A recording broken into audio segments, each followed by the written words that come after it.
السلام علیکم، بول نیوز میں خوش آمدید۔ میں ہوں آپ کے ساتھ ماہروخ شہریار۔ ہم خبروں کی جانب بڑھتے ہوئے سب سے پہلے آپ کو بتائیں کہ آزاد کشمیر باغ کے 2 حلقے ہیں جہاں پر 23 پولنگ اسٹیشنز پر اس وقت پولنگ جاری ہے۔ اہل 15 کے 9 اور اہل 16 کے 14 پولنگ اسٹیشنز اس میں شامل ہیں۔ ووٹنگ کا عمل صبح 8 بجے سے شروع ہو چکا ہے، جو کہ بتایا جا رہا ہے کہ شام 5 بجے تک بلا تعطل جاری رہے گا۔ 10 اگست کو عملہ نہ پہنچنے پر یہاں پر پولنگ ملتوی کی گئی تھی اور آج باقاعدہ طور پر یہاں پر پولنگ کا دوبارہ سے اہتمام کیا گیا ہے۔ ری پولنگ یہاں پر ہو رہی ہے۔ اہل 15 کے 9 ہیں اور اہل 16 کے 14 پولنگ اسٹیشنز ہیں جہاں پر پولنگ کا عمل جاری ہے۔ 10 اگست کو عملہ نہ پہنچنے پر پولنگ ملتوی کر دی گئی تھی۔ خبر ہے کہ طالبان نے افغانستان کی معدنی دولت پر نظریں جما لی ہیں۔ کھربوں ڈالر کے وسائل ذاتی مفادات کے لیے استعمال ہونے لگے ہیں۔ طالبان رجیم کی بدعنوانی معدنی وسائل پر اجارہ داری کے اہم انکشافات سامنے آ چکے ہیں۔ امریکی think tank James town foundation کی رپورٹ جاری، ساتھ ہی ساتھ اس رپورٹ میں بتا دیا گیا ہے کہ طالبان رجیم $1 ٹریلین کی معدنی دولت پر قبضہ مضبوط بنانے میں مصروف ہیں۔ طالبان نے افغانستان کی معدنی دولت پر نظریں جما لی ہیں۔ کھربوں ڈالر کے وسائل ذاتی مفادات کے لیے استعمال ہونے لگے ہیں۔ اور آپ کو بتا دیں کہ افغانستان میں طالبان کا تعلیمی نظام نظریاتی انتہا پسندی کی زد میں آ چکا ہے۔ نئی نسل کی ذہن سازی کا منصوبہ سامنے آیا ہے۔ طالبان رجیم کا تعلیمی نظام عسکری سوچ کے فروغ کا ذریعہ بن چکا ہے۔ تعلیمی نظام کو اپنی نظریاتی سوچ کے مطابق ڈھالنا شروع کر دیا گیا ہے۔ معروف آسٹریلوی تھنک ٹینک لوی انسٹیٹیوٹ کی رپورٹ جاری، ساتھ ہی ساتھ اس رپورٹ میں واضح کر دیا گیا کہ افغانستان میں رجسٹرڈ مدارس کی تعداد 5000 سے بڑھ کر 23000 ہو چکی ہے۔ ایک بار پھر سے آپ کو یہ بتائیں کہ افغان طالبان رجیم کا سیاہ ترین دور اقتدار ہے۔ ایسے میں اختلاف رائے اور آزاد صحافت پر مکمل پابندی عائد ہے۔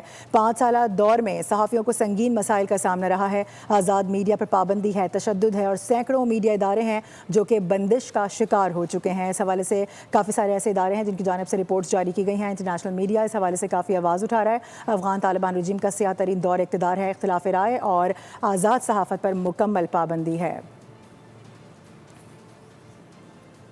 ابھی خبر یہ ہے کہ منی پور میں نسلی فسادات کی نئی لہر جاری ہے۔ مودی سرکار حالات پر قابو پانے میں بری طرح سے ناکام ہو چکی ہے۔ مودی سرکار نے منی پور کو آگ میں جھونک دیا ہے۔ منی پور میں نسلی فسادات شدت اختیار کرنے لگے ہیں۔ بھارت کا اپنا جریدہ دکن کرونیکل تفصیلات سامنے لے آیا ہے، جس کے مطابق یہ بتایا جا رہا ہے کہ مودی سرکار کی جانب سے حالات پر قابو پانے میں بری طرح سے ناکامی ہے۔ مودی سرکار نے منی پور کو آگ میں جھونک دیا ہے۔ منی پور میں نسلی فسادات شدت اختیار کرنے لگے ہیں۔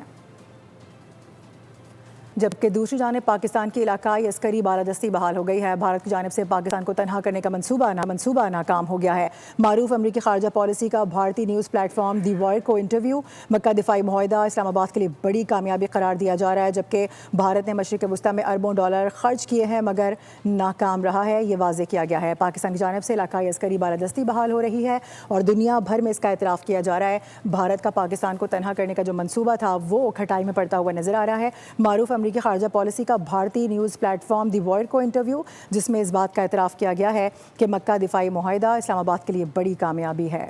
افسوسناک خبر موصول ہو رہی ہے۔ انڈونیشیا کے ساحل کے قریب 7.7 شدت کا زلزلہ رپورٹ ہوا ہے۔ یہ بتایا جا رہا ہے کہ 20 افراد اس میں ہلاک ہو گئے ہیں، جبکہ متعدد افراد کے زخمی ہونے کی اطلاعات بھی موصول ہو رہی ہیں۔ کچھ اس کی فوٹیجز ہیں جو کہ دیکھی جا سکتی ہیں۔ زلزلے کے بعد سونامی وارننگ بھی جاری کر دی گئی ہے۔ انڈونیشیا کا ساحل اس کے قریب بتایا جا رہا ہے کہ 7.7 شدت کا زلزلہ ریکارڈ ہوا ہے۔ 20 افراد اب تک ہلاک ہو چکے ہیں، متعدد افراد اس میں زخمی ہوئے ہیں۔ کوئٹہ سے افسوسناک خبر موصول ہو رہی ہے۔ قلعہ عبداللہ میں گاڑی پر فائرنگ کی گئی ہے، جس سے 2 خواتین جاں بحق ہو گئی ہیں۔ فائرنگ کے نتیجے میں باپ اور بیٹی زخمی ہیں، جن کو اسپتال منتقل کیا گیا ہے۔ فائرنگ کا شکار افراد کا تعلق کراچی سے بتایا گیا ہے۔ انتہائی افسوسناک واقعہ رپورٹ ہوا کوئٹہ سے، یہاں پر خبر آ رہی ہے اس حوالے سے کہ 2 افراد اس افسوسناک واقعے میں جاں بحق ہو چکے ہیں۔ فائرنگ کا شکار افراد کا تعلق کراچی سے بتایا گیا ہے۔ فیملی کاروبار کے سلسلے میں قلعہ عبداللہ آئی ہوئی تھی۔ مسلح افراد نے گاڑی روکنے کا اشارہ کیا، نہ رکنے پر فائرنگ کر دی ہے۔ اسی پر مزید بات کریں گے، رشید بلوچ ہمیں جوائن کر رہے ہیں۔ رشید، اس حوالے سے مزید کیا تفصیلات سامنے آئی ہیں ابھی تک؟ یہ جو علاقہ ہے یہاں پہ عمومی طور پر اس طرح کے واقعات پیش آتے ہیں۔ آج پولیس نے جب ہم نے اس سے بات کی تو ان کے مطابق کراچی سے تعلق رکھنے والی فیملی تھی۔ یہ گزشتہ روز یہ آئے تھے گلستان میں، قلعہ عبداللہ کا ایک تحصیل ہے، راستے میں ایک علاقہ لگتا ہے سیگی، اس علاقے سے گاڑی گزر رہی تھی تو مسلح گروہ وہاں پہ کھڑی تھی۔ انہوں نے گاڑی روکنے کی کا اشارہ کیا، لیکن گاڑی نہیں روکی، جس کے بعد مسلح لوگوں نے گاڑی پر فائرنگ کر دی۔ اب تک کی جو اطلاعات ہیں اس میں 2 خواتین جاں بحق ہونے کی اطلاعات آ رہی ہے